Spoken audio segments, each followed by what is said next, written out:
नमस्कार, बहुत स्वागत है आपका।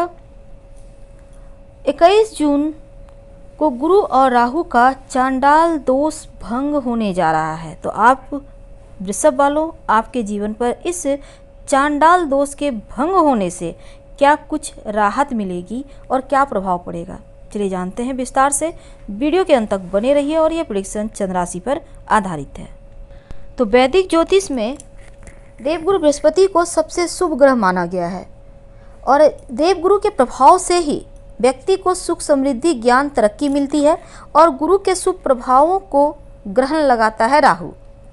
तो अभी तक राहु और गुरु अश्विनी नक्षत्र में विराजमान थे और इस वजह से गुरु चांडाल योग का निर्माण हो रहा था। ज्योतिष में इस योग को बहुत अशुभ माना गया है क्योंकि इस योग के कारण गुरु के प्रभावों में कमी आ जाती है।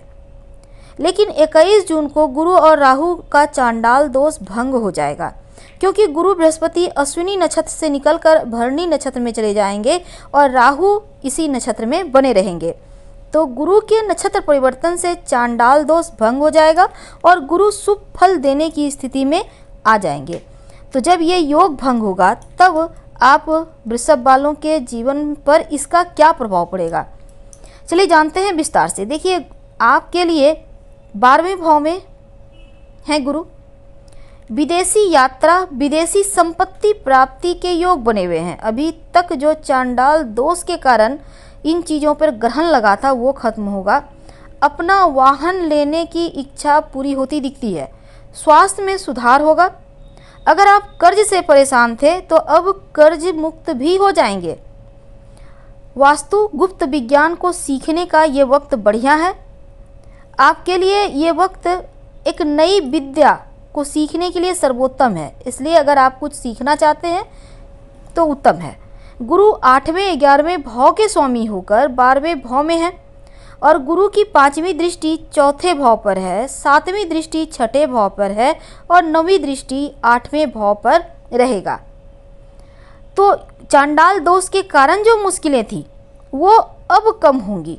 वैसे अगर आपके बच्चे विवाह योग्य हैं तो उनका विवाह तय हो सकता है और दोस्त या फिर आपके अंदर जो लोग काम करते हैं उनका सपोर्ट मिलेगा, लेकिन संयम के साथ आपको उनके साथ बर्ताव करना होगा, इस बात को याद रखिएगा। तो इस समय जो खराब स्थिति चल रही थी उसमें सुधार होगा। बुद्धि आपकी शांत रहेगी। तो आपके 8वें 11वें भाव पर बृहस्पति का शासन है और 12वें भाव में रहने से जो हानि का भाव है, लंबी दूरी की यात्रा को दर्शाता है। तो 8वें भाव पर जब गुरु के ऊपर से चांडाल दोष समाप्त हो जाएगा तो पूरी तरह से गुरु अपना प्रभाव डालेंगे। तो धन लाभ के नए स्रोत तो देंगे ही और आकस्मिक रूप से लाभ भी करवाएंगे। खासकर पैतृक संपत्ति से फायदा होने के योग बनते हैं।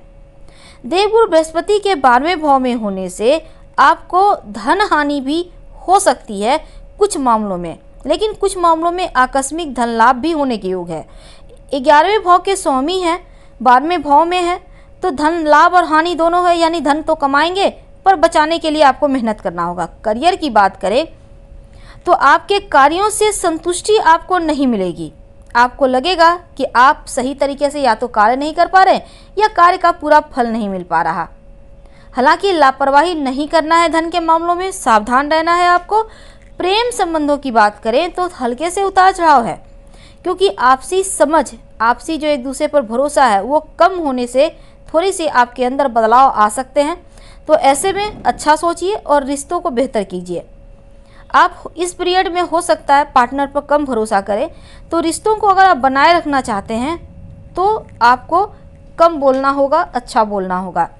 स्वास्थ्य के मामलों में खासकर पैर और कंधों में दर्द हो सकता है, ध्यान रखिएगा।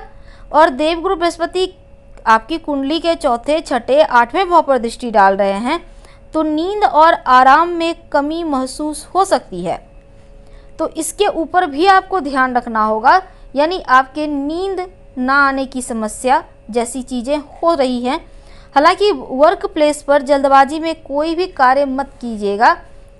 साथ ही जो विद्यार्थी हैं, कड़ी मेहनत की आवश्यकता है।